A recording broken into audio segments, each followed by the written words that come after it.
Hermanos, continuamos con esta serie de mensajes sobre la vida de Abraham, ese siervo de Dios que llegó a convertirse en el padre de la fe, ese hombre que Dios llamó en medio de una sociedad pagana, llena de idolatría, lo sacó de allí y lo condujo en una jornada de fe en la que fue transformando su carácter y fortaleciendo la fe. En el mensaje anterior, y como tuvimos como lectura devocional, estuvimos observando una conversación que yo diría era en realidad una oración, porque se estaba llevando adelante entre Abraham y el propio Dios, que como dice, se le apareció a Abraham, y ahí Abraham comienza a interceder por Sodoma, y con su concepto de lo que era la justicia, un concepto totalmente diferente al que tiene Dios acerca de una persona justa, fue pidiéndole a Dios que perdonara a los justos que había en Sodoma, y tuvo que ir, Sodoma y Gomorra, y tuvo que ir bajando la cifra hasta que al final entendió el mensaje que Dios le quería dar. Pero eso es una oración, porque ¿qué cosa es orar? Hablar con Dios. Ahora, ¿qué sucedió como resultado de esa oración? Si usted va al capítulo 19, verso 15 y verso 16, dice: y al rayar el alba, los ángeles daban prisa a Lot diciendo: levántate, toma tu mujer y tus dos hijas que se hallan aquí, para que no perezcan en el castigo de la ciudad. Y deteniéndose él, los varones asieron de su mano y de la mano de su mujer y de la mano de sus dos hijas, según la misericordia de Jehová para con él, y lo sacaron y lo pusieron fuera de la ciudad. Bueno, aquí vemos un ejemplo de lo que sucede cuando oramos. Aunque nos apoyamos en estos pasajes, en realidad el tema que voy a dar introducción en esta mañana, que voy a presentarles en esta mañana, es acerca de la oración. Y doy gracias a Dios por la clase de la hermana Idamari, una buena clase, que sobre todo enfatizaba la oración, ¿verdad? Y me sirvió de base para este mensaje aquellos que tuvieron la oportunidad de escucharla. ¿Qué pasa cuando oramos? ¿Qué pasa cuando oramos? Vamos a orar. Padre, gracias por la oportunidad de estar aquí en esta mañana para traer tu palabra. En tus manos nos ponemos, Señor, y reconocemos nuestra incapacidad humana. Te suplicamos que tú nos guíes y nos des el poder para hablar en tu nombre. En el nombre de Jesucristo. Amén. Bueno, cuando usted comienza en cero, o desde cero, y observa la Biblia, la palabra de Dios, de cerca, se da cuenta que la oración no es confusa en absoluto. Sí podemos decir que es profunda, pero no es complicada. Para mantener las cosas simples, permítame comenzar con estas palabras que aparecen en la misma Biblia. En la carta de Santiago, capítulo 4, verso 2, que dice: no tenéis lo que deseáis porque no pedís. No tienes lo que deseas porque no pides. Y eso llega a ser aún más convincente cuando cambiamos los pronombres a la primera persona. Cuando lo hago personal y digo: no tengo lo que deseo porque no pido. Adopte esa verdad. Absórbala. Tenemos más para aprender. Pero llegar a esta primera declaración es el primer paso para entender el misterio de la oración. He aquí la segunda verdad, que es tan convincente como la primera. Volvemos a Santiago, al capítulo 4, ahora en el verso 3, donde leemos las siguientes palabras: pedís y no recibís, porque pedís mal, para gastar en vuestros deleites. Mire, La verdad frecuentemente duele. ¿Verdad que sí? Yo no tengo porque no pido. Y frecuentemente cuando sí pido, lo hago mal. Dice la Biblia que lo hago por motivos incorrectos. Dios quiere contestar nuestras oraciones. De hecho, lo ha prometido. Es su palabra. Ha empeñado su carácter. Cuando nos ha dado su palabra, cuando usted le da la palabra a alguien, es un compromiso que usted está haciendo, que está asumiendo de que la va a ejecutar. Por eso, cuando Dios empeña su palabra, cuando Dios nos da una promesa, está revelando su carácter. Su carácter está en juego. ¿Es fiel o no es fiel para cumplirlo? Ahora, Él ha prometido contestar nuestras oraciones. Pero nosotros muchas veces hacemos que Dios no responda. ¿Por qué? Porque estamos pidiendo cosas que contradicen su carácter justo y su carácter amoroso. Piénselo de esta manera para que me entienda mejor. ¿Qué haría usted si mañana su hijo de 7 años viene y le dice: papi, préstame las llaves del auto para dar un paseo allí en el mall? ¿Usted se las daría? Bueno, si hay alguien aquí que se lo da, está de ingreso. No, porque sabe que le va a hacer daño, ¿verdad? El amor por su hijo demanda que usted le niegue su petición. Ahora nos reímos. Muchos se rieron cuando vieron al niño o oyeron del niño que le pidió las llaves a su papá. ¿Quiere que le diga algo? Tristemente, usted y yo hacemos esa clase de peticiones a Dios regularmente. Como niños, creemos que nos merecemos que se nos den las llaves del auto y dar un tour por el mundo, ¿verdad? Muchas veces estamos pidiendo cosas que no nos convienen. Por eso quiero invitarles en esta mañana a reflexionar en la anatomía de una petición. Todas las oraciones generalmente contienen una petición a Dios. Pero quiero que piensen esto: las oraciones tienen dos grandes partes. La petición, lo que usted está pidiendo, y en segundo lugar, que tiene un motivo por el que usted lo pide. ¿Verdad que sí? Generalmente las oraciones tienen dos partes: una petición y un motivo por el que usted pide.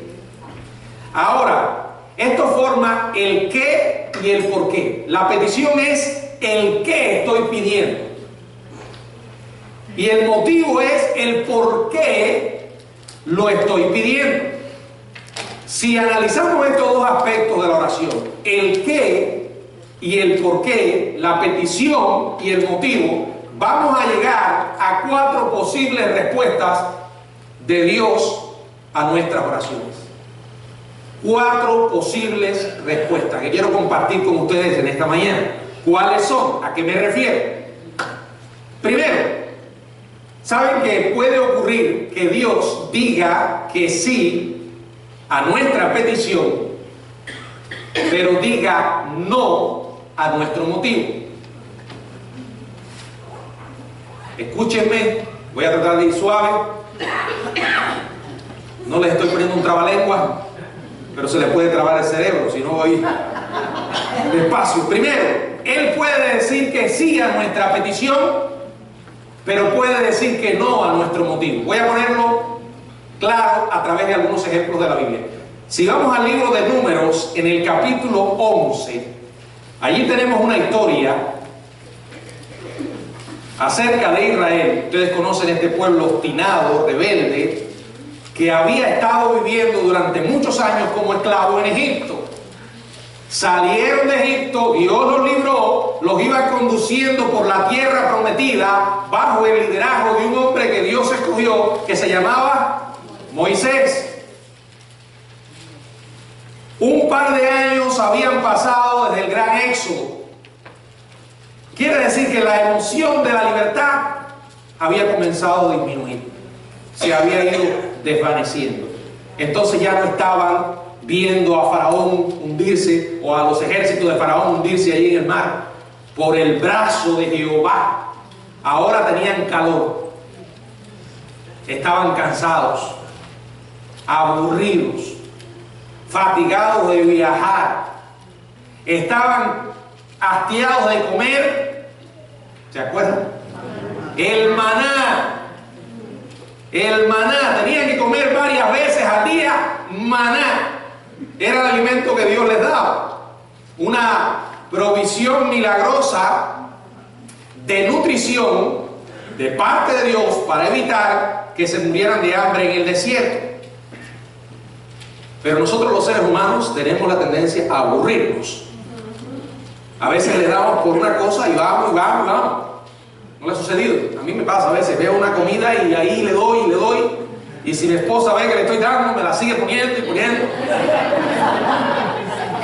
Llega un momento en que ya, porque uno se aburre. Así ocurría con el maná, ¿verdad? Estaban cansados de maná. Maná en el desayuno, maná en el almuerzo, maná en la cena, maná al barbecue, maná en salsa. Todo era maná. Y empezaron a quejarse a Moisés. ¿Qué dice la Biblia en Número capítulo 11? Quiero que observen allí los versos del 4 al 6. Y la gente extranjera que se mezcló con ellos tuvo un vivo deseo. Y los hijos de Israel también volvieron a llorar y dijeron: ¿quién nos diera a comer carne? Nos acordamos del pescado que comíamos en Egipto de balde, de los pepinos, los melones, los puerros, la cebolla y los ajos. Y ahora nuestra alma se seca, pues todo lo que vemos es, pues nada, sino este maná. Ven nuestros ojos. Estaban cantando la conocida canción: cualquier tiempo pasado fue mejor, ¿verdad? Como a veces nos ponemos a mirar atrás. Pero antes. Es como, yo me imagino esto como un cubano que sale de Cuba y se pone a suspirar. Pero cuando yo estaba en la isla, allá las cosas eran distintas. Sí, pero allá no tenía la libertad que tienes aquí. Era un esclavo, estaba bajo Faraón. Eso es lo que le pasaba a Egipto. Se olvidó, a los hebreos, se olvidaron de lo malo, se olvidaron de Faraón, se olvidaron de la esclavitud y estaban pensando en esas comidas, que la verdad yo las leo y no le veo nada atractivo, pero bueno, allí estaban ellos quejándose. Y el Señor, ¿qué hace? Toma estas quejas y responde a esas quejas, responde a sus peticiones, y entonces le da carne en forma de codornices. Sin embargo, su respuesta verbal condenó su queja ingrata. Moisés, al hablar en el nombre de Dios, dice lo siguiente. Miren el verso 19 y verso 20. Dice Moisés: ellos habían pedido que la dieta se cambiara, querían ¿qué? Carne, y el Señor le dijo por medio de Moisés: no comeréis carne un día, ni 2 días, ni 5 días, ni 10 días, ni 20 días, sino hasta un mes entero, hasta que os salga por las narices. ¿Quién dice que nuestro Dios no tiene buen sentido del humor? Y las aborrezcáis por cuanto menospreciaste a Jehová que está en medio de vosotros, y lloraste delante de él diciendo: ¿para qué salimos acá de Egipto? ¿Qué hizo el Señor? Que oleadas de codornices volaran sobre el campamento de Israel por kilómetros en toda dirección. Los pájaros volaban a solo 1 o 2 metros del suelo, así que la gente pudo atraparlos por cientos. Me imagino que cuando empezaron a volar, ahí se lanzaron ellos y empezaron a agarrar los más que pudieran. Pasaron todo el día y la noche recogiendo codornices. Tremendo entusiasmo el primer día. Pero ese no fue el final. Verso 33 del capítulo 11. Dice la Biblia: aún estaba la carne entre los dientes de ellos. Antes que fuese masticada, cuando la ira de Jehová se encendió en el pueblo, e hirió Jehová al pueblo con una plaga muy grande. ¿Por qué? Porque Dios lo juzgó de esta manera, por su actitud corrupta, por ser la encarnación de la ingratitud. Eran gente egoísta, miope, glotona, con mente de esclavo, que valoraban más su estómago que el dulce sabor de la libertad. ¿Dios le concedió la petición a la gente? Sí, pero los castigó por su motivo. Él les dio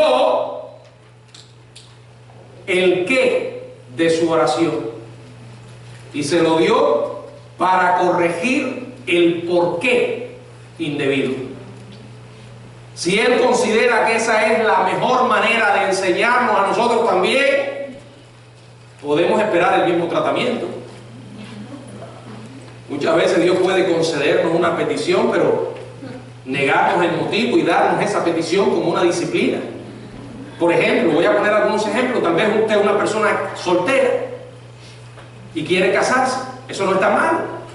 No es bueno que el hombre esté solo, ni la mujer tampoco. Pero de ahí allá decir, Señor, cualquiera, me da lo mismo. Lo que necesito es estar casado o casada. Tal vez usted es una persona que ha estado casado, pero por cualquier razón ya no tiene una pareja, ya no tiene su cónyuge. Tengo que tener mucho cuidado cuando uso la palabra pareja. No me gusta. Porque hoy en día la gente usa la palabra pareja para hablar de otras cosas. Ahora, tal vez usted estuvo casado y ya no está casado, se siente solo. La cama en la que duerme está muy grande, la almohada a su lado está vacía, y después de haber estado en compañía de alguien, la soledad es tremenda. Llega a ser demasiado como para soportarla. Entonces usted podría pensar, Señor, yo no aguanto esto, dame cualquiera, quiero casarme con cualquiera. De repente el siguiente caballero o dama que usted conoce es el señor maravilloso o la señorita maravilla, y en un abrir y cerrar de ojos ustedes están casados. Recibió su petición por un mal motivo. La gente sabia elige una pareja cuidadosamente y luego planifica una boda cuando llegue a estar claro que su caminar con Dios será más efectivo al estar casada y no soltera. La gente que no aborda el matrimonio de esta manera va a experimentar remordimiento y al final va a terminar soltera otra vez. Este es un ejemplo. Otro ejemplo.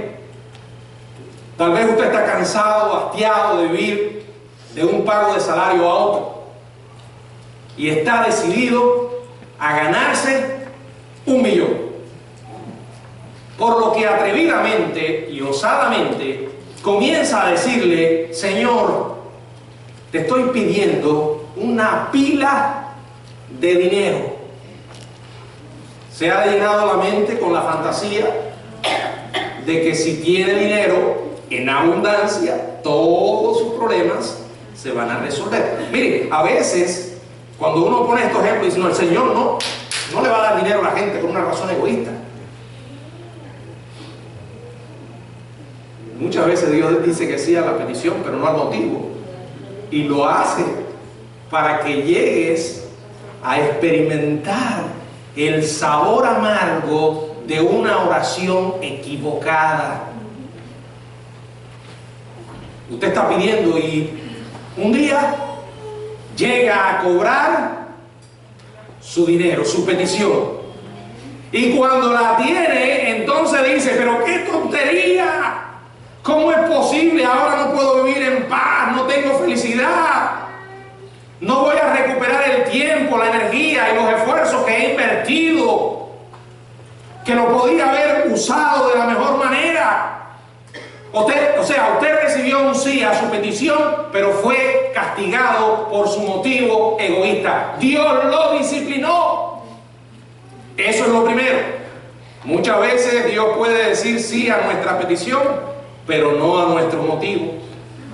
Segundo, Él puede decir no a nuestra petición, pero sí a nuestro motivo. Para entender esto, regresamos a Génesis capítulo 18.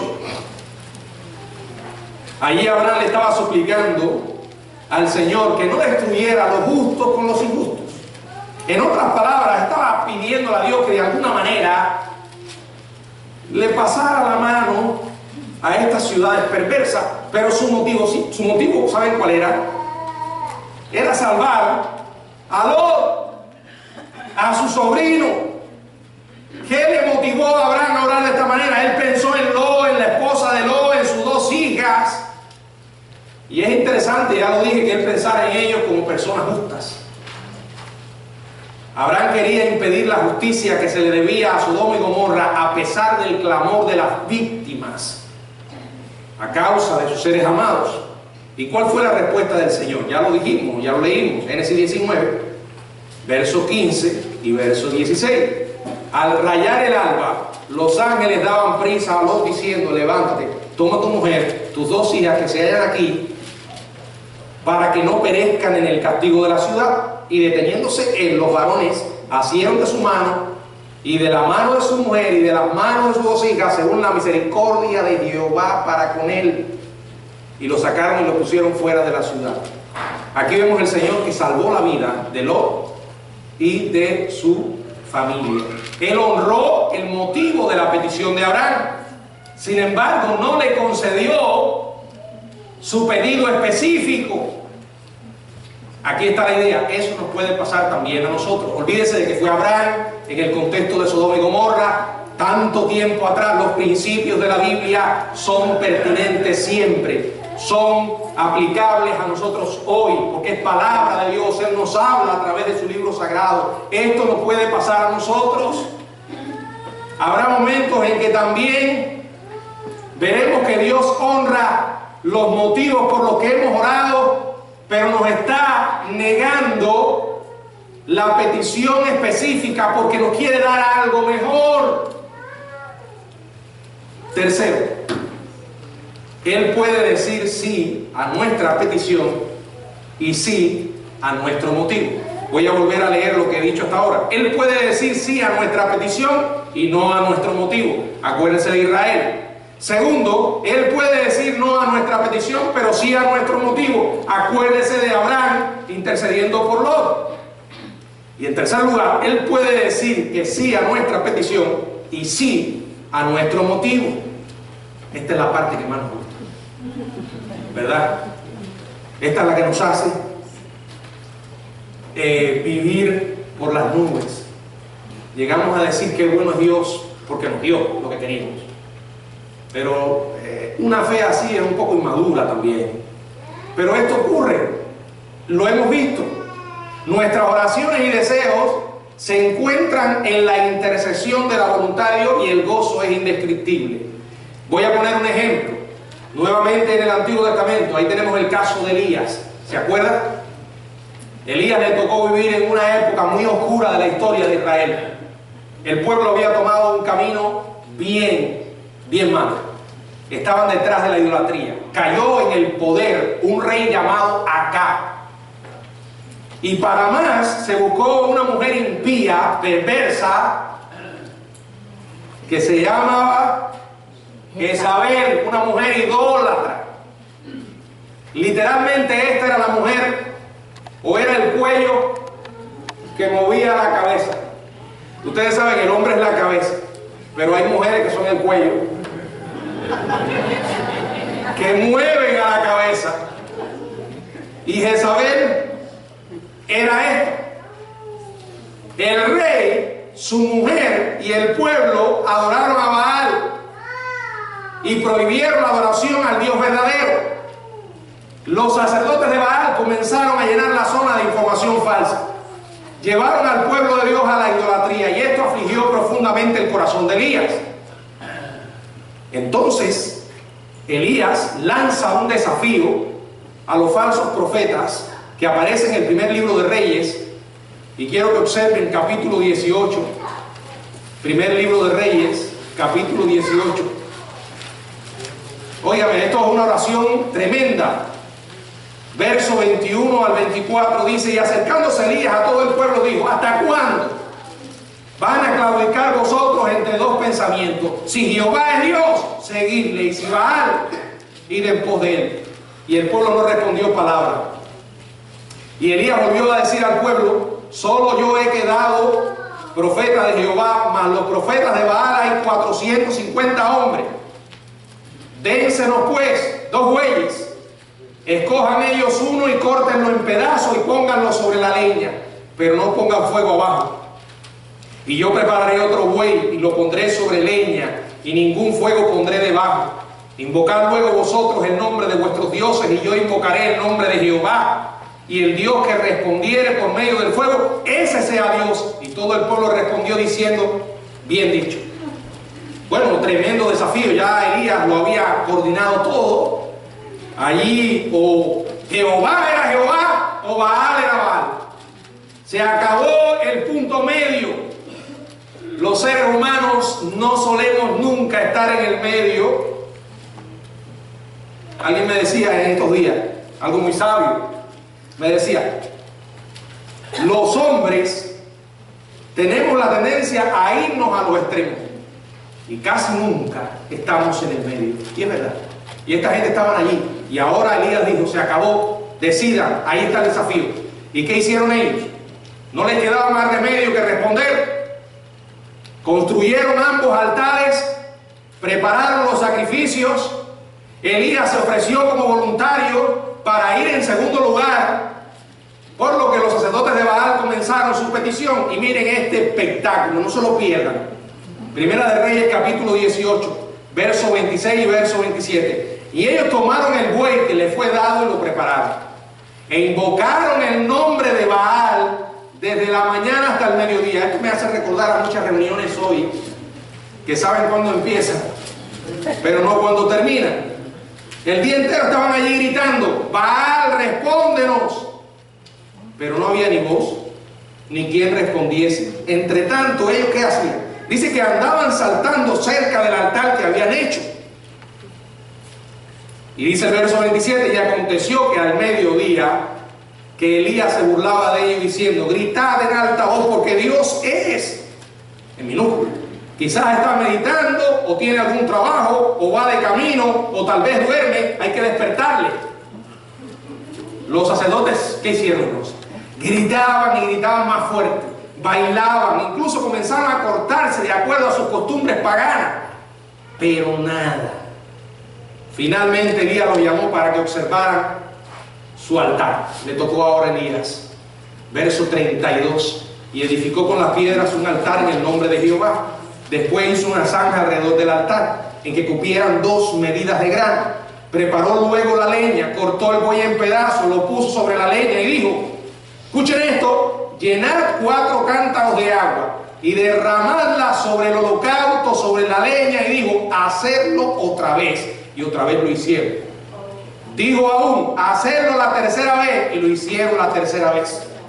Y verso 35: de manera que el agua corría alrededor del altar, también se había llenado de agua la zanja. ¿Y qué pasó? Verso 36: cuando llegó la hora de ofrecerse el holocausto, se acercó el profeta Elías y dijo: Jehová.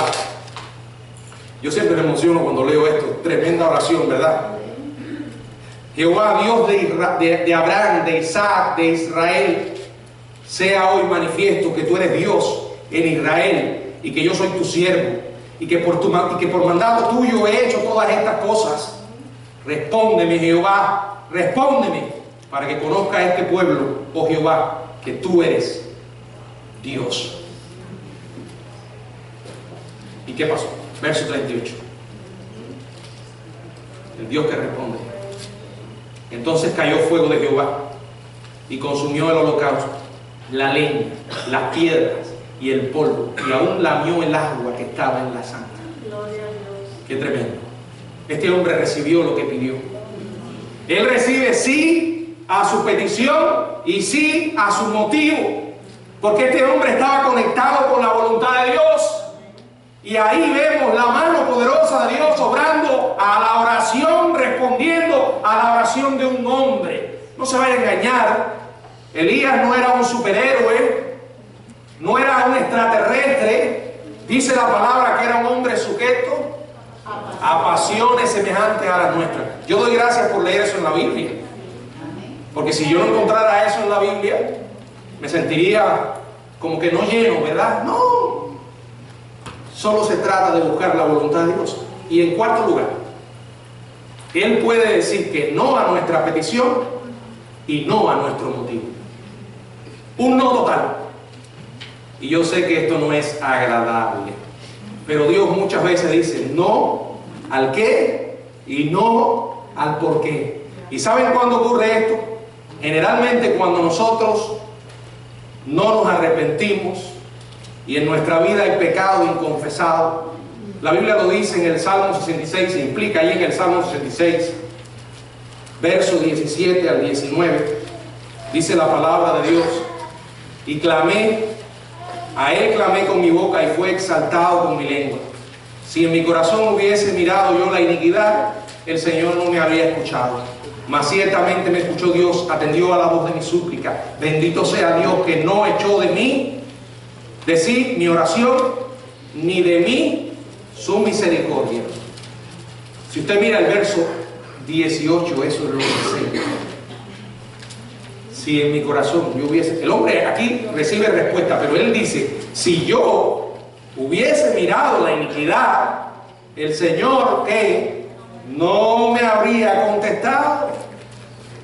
También en 1 de Pedro capítulo 3 verso 7 dice, hablando de la relación que tenemos que tener con nuestras esposas, los esposos, se nos advierte que si hay relaciones quebrantadas, si Juanita se levantó por la mañana con el pie izquierdo y te trató mal y tú le devolviste el golpe, ofendiéndola y humillándola, dice la palabra que las oraciones pueden ser estorbadas. Vosotros, maridos, igualmente vivid con ella sabiamente, dando honor a la mujer como a vaso o a frágil y como a coherederas de la gracia de la vida, para que vuestras oraciones no tengan estorbo. El pecado muchas veces nos lleva a recibir un no a nuestra petición y un no a nuestros motivos. Vuelvo a repetirlo. Él puede decir sí a nuestra petición, pero no a nuestro motivo. Él puede decir no a nuestra petición, pero sí a nuestro motivo. Él puede decir sí a nuestra petición y sí a nuestro motivo. Y Él puede decir no a nuestra petición y no a nuestro motivo. Ahora, voy a tratar, aquí están las razones por las que Dios da ciertas respuestas. Pero voy a tratar de resumirles en 3 ideas, 3 formas adicionales que Dios suele responder. Y estas, ustedes las conocen mejor. A veces Dios dice un sí inmediato. ¿No le ha ocurrido? Y créanme, no ha tenido que orar mucho. Porque algunos tienen la mentalidad de los profetas de Baal, que piensan que para que Dios los oiga, las oraciones tienen que ser largas. Y si las puedes tener de rodillas, mejor. Bueno, no está mal que uno se ponga de rodillas, pero tú no puedes llegar a pensar que Dios te va a contestar por cierta postura que asumas en el cuerpo, o por lo extenso de una oración. Yo he contado otras veces que las oraciones que más rápido Dios me ha contestado han sido prácticamente lo que podríamos llamar para mí un telegrama. Pero ha sido un telegrama en desesperación. Y Dios ha sido tan misericordioso. Muchas veces Dios dice que sí a nuestras peticiones. Otras veces dice no. Es difícil de oír. Y especialmente cuando nos creemos que tenemos la razón para recibirlo. Una respuesta negativa de Dios no puede que no tenga nada que ver con nuestra motivación ni con la presencia de pecado en nuestra vida. Puede que Dios nos niegue esa petición porque Él es omnisciente, compasivo. Hay un caso que ustedes pueden recordar. Y también se trataba de un hombre de Dios, el apóstol Pablo. ¿Se acuerdan? En la segunda carta a los Corintios, en el capítulo 12, él había estado orando para que Dios le quitara un aguijón en su carne. Allí está, en los versos del 7 al 9. Había orado por ese aguijón, un mensajero del diablo. Y el Señor le dijo: bástate mi gracia, porque mi poder se perfecciona en la debilidad. Por tanto, de buena gana me gloriaré más bien en mis debilidades, dice Pablo, para que repose sobre mí el poder de Cristo. ¿Qué era ese aguijón? Se han dado muchas opiniones, desde que era una enfermedad hasta que era literalmente alguien que el diablo estaba usando, un mensajero de Satanás, para hacerle la vida más difícil a Pablo. No importa de lo que se trate.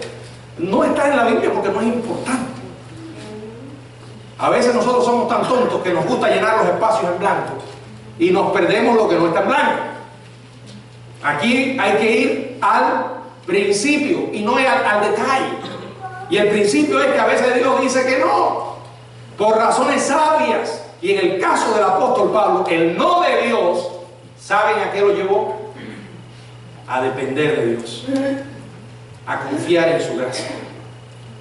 Si usted todavía no ha descubierto eso por sí mismo, es que usted no ha sufrido lo suficiente. El sufrimiento nos enseña muchas cosas acerca de nosotros y del carácter de Dios. Por ejemplo, que somos seres humanos y como tal somos ¿qué? Frágiles. Frágiles. Lo vemos todos los días, pero se nos olvida. Constantemente escuchamos de personas que enfermaron cerca de nosotros o que murieron. Y yo lo he dicho otras veces, generalmente pensamos en la enfermedad o la muerte como algo que le ocurre a otros. Pero la vida nos demuestra muchas veces que las cosas van dando vueltas y un día nos toca a nosotros. Por eso hay gente que se queda en shock cuando le dan una noticia de una enfermedad, ¿verdad? Y tú te das cuenta y para procesar y tú dices, no se trata de otro, el médico está hablando conmigo, miraste a ver si hay alguien, no hay nadie más, soy yo y usted tiene que estar equivocado. Pero es en medio del sufrimiento donde nosotros maduramos. Mire, una persona que la vida le ha sido tan fácil y va a ver a alguien inmaduro, porque el dolor nos lleva a crecer y a echar raíces. No nos gusta sufrir, a mí tampoco. Y queremos que cada vez que tenemos una oración por un enfermo, Dios conteste. Pero yo se lo decía en la mañana a unos hermanos con los que estaba conversando, le decía, imagínense si Dios fuera a decir que sí a todas nuestras peticiones. ¿Saben qué? La tierra estaría llena de gente que nunca se iba a morir. Porque no me diga a mí que usted, cuando se enferma, no le pide al Señor que lo sane. Sí, Señor, estoy dispuesto a aceptar tu voluntad, pero yo quiero que tú me sanes. Ahora, ya al final, cuando uno se da cuenta que Dios tiene otros planes, Señor, ayúdame ahora a soportar esto. Pero es en medio de ese no, donde muchas veces aprendemos a depender de Dios. Si usted es de las personas que cuando recibe un no de Dios se rebela con Él, está mal. Es cuando uno más necesita agarrarse de Él. En tercer lugar, Dios puede decir, espera. La tercera respuesta de Dios puede incluir estas dos palabras. Para y espera. Detente y espera. No te desesperes. No es un no inmediato, pero a veces se siente peor cuando Dios devuelve un sí con demora. Usted lleva su petición a Dios, llega a estar claro que no ocurrirá en corto plazo, pero usted espera y no tiene la seguridad de que sea un no o simplemente un asunto de tiempo. Si usted está aquí, hermano querido, o hermana, amigo, y está experimentando ahora mismo esto, tome asiento en la sala de espera, donde hay muchos hermanos y hermanas. ¿Saben qué? Todos estamos esperando algo. No me diga que usted no está esperando algo. Todos esperamos algo. Pero no desperdicie su tiempo albergando amargura. Acepte su espera como una oportunidad para crecer profundamente. ¿Contesta Dios las oraciones? Sí. Pero acuérdense que Dios es una persona. Y como persona responde de esta manera que hemos estado mirando. ¿Qué quiere decir eso? Que necesitamos fe. Abraham fue capaz de tener esa conversación con Dios porque lo conoció. Mi pregunta es, ¿conoces tú a Dios? ¿Qué es Dios para ti? ¿Es un concepto religioso? ¿Es una idea teológica? ¿Es alguien que te enseñaron cuando apenas eras un bebé y creciste huyendo de Dios? En mi casa me hablaron de Dios, pero yo, ¿saben qué? Nada. No mis padres. Mi mamá me mencionaba a Dios de vez en cuando, pero mi abuela era la que me hablaba de Dios. Pero yo era un niño y vivía al lado de una familia de brujeros. Una familia, como se dice aquí, afroamericana. ¿Sabes cómo decimos los cubanos? Una familia de negros, brujeros. Y yo siempre me paraba por la ventana. Yo no sé si esto lo he contado aquí. Y me ponía a mirar la ventana de mi cuarto. Daba directamente a un cuarto donde ellos tenían allí un altar. Siendo un niño me subía en una caja y miraba aquello. Un día se me ocurrió hacer lo mismo en la casa. Y empecé a buscar muñecos. Y puse una cantidad de cajas allí, puse los muñecos exactamente como estaban. Todavía recuerdo eso. Y mi mamá me preguntaba, ¿qué es lo que tú estás haciendo? Nada. Y era eso, imitando lo malo. Pero qué bueno que a los 16 años un día Jesucristo irrumpió en mi vida y cambió todas las cosas. Nosotros oramos porque creemos que Dios existe. Oramos. Yo no me gusta usar la palabra rezar, aunque algunos la traducen del inglés como rezar. Nosotros hablamos con Dios. Y si hablamos con Dios es porque creemos que Él es real. De la única manera que usted puede hablar con Dios es que usted crea que Él es real. O que trate de probar a Dios. Y usted me dirá, ¿a qué se refiere? A lo que hice cuando tenía 16 años. Dios, si tú existes, es una oración desesperada. Yo necesito que tú me ayudes. Y después vino mi conversión. ¿Saben qué? Dios me contestó esa oración en aquel momento. No entiendo por qué, pero sí llegó a que yo le llegara a conocer. Si no conoces al Señor, habla con Él ahora. Él está aquí, está en todas partes, no tiene que estar en un templo para que Dios te escuche. Cree que Él es real, pídele que perdones tus pecados y acepta a Jesucristo como tu Salvador personal. Solo Él puede hacer de ti una nueva persona. Y comenzarás ahora a vivir una relación con Dios para siempre. Y Él te va a dar la fe para creer que Él contesta las oraciones, sea cual sea su respuesta.